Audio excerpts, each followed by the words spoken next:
There are many ways to invest in UK property. As house building accelerates to meet demand, it helps to study the characteristics of various investment types. With so much attention to the housing shortage in the UK, as well as the government schemes that help working people find homes to buy, there is naturally great interest in the UK land investment community on how to profit from the construction and transactions that will occur in the coming months and years. Real estate is a broad, deep and complex world. There are many opportunities and commensurate risks. Fortunately, it's rich territory for anyone with the pounds to invest, and the degree of variety means that investors of various stripes can find opportunities that fit their specific life stage and risk tolerance. A very traditional approach to real estate investing in the UK is buy-to-let, where the investor takes on the responsibilities associated with being a landlord. Other investors gravitate toward joint venture land opportunities, where pooled resources and expertise focus on residential or commercial or combination development. Astute management of such project can yield profits in a 2 to 5 year time frame.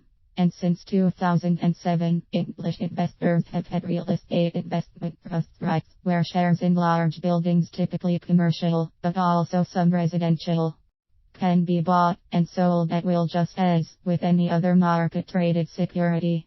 Of course, the question of return on investment is a fundamental consideration.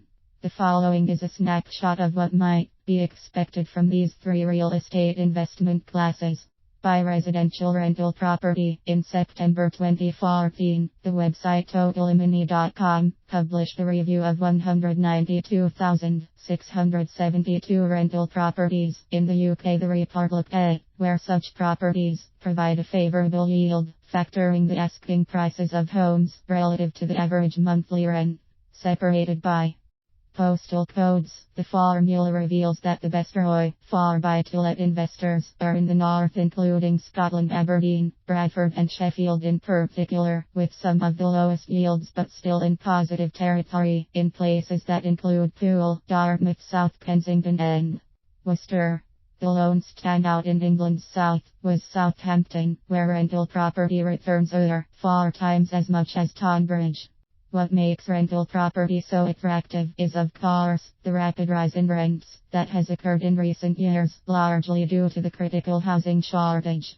But as an investment columnist from telegraph.co.uk warns, this formula becomes less attractive should there be an interest rate rise. Recent buy-to-let investors could see their costs outweigh their gains, says Nicole Blackmore, adding that campaigners have warned that rent rises are unsustainable, further dampening investment prospects. Invest by a property fund manager. This might seem like outsourcing, and in fact it can be approached that way. Property funds typically mean investing £10,000 or more in a pool managed by professionals who focus the investment on a single, unbuilt property. The land is purchased at a low price because it does not yet have planning authority approvals. When the fund managers achieve those approvals, infrastructure, streets and utilities are built, then the land is sold to home builders. The return on investment comes in as little as 18 to 24 months or up to 60 months, with healthy double-digit gains in the most successful cases. This is subject to many factors, of course, not the least of which are the skills and proven competencies of those managers. Invest by a right. While the introduction of rights in the UK in 2007 proved to provide very poor timing, as the 2008 financial crisis hit, right.com provides some recent performance numbers to cheer investors who choose this instrument. While it's theoretically possible to achieve a strong ROI within a single day of trading, similar losses are equally possible in the same time frame. FTSE NER, designed to measure the performance of larger and more frequently traded rights, shows dividend yields consistently within a range of 4 to 4.8% measured annually since 2009. Not sure which is right for you?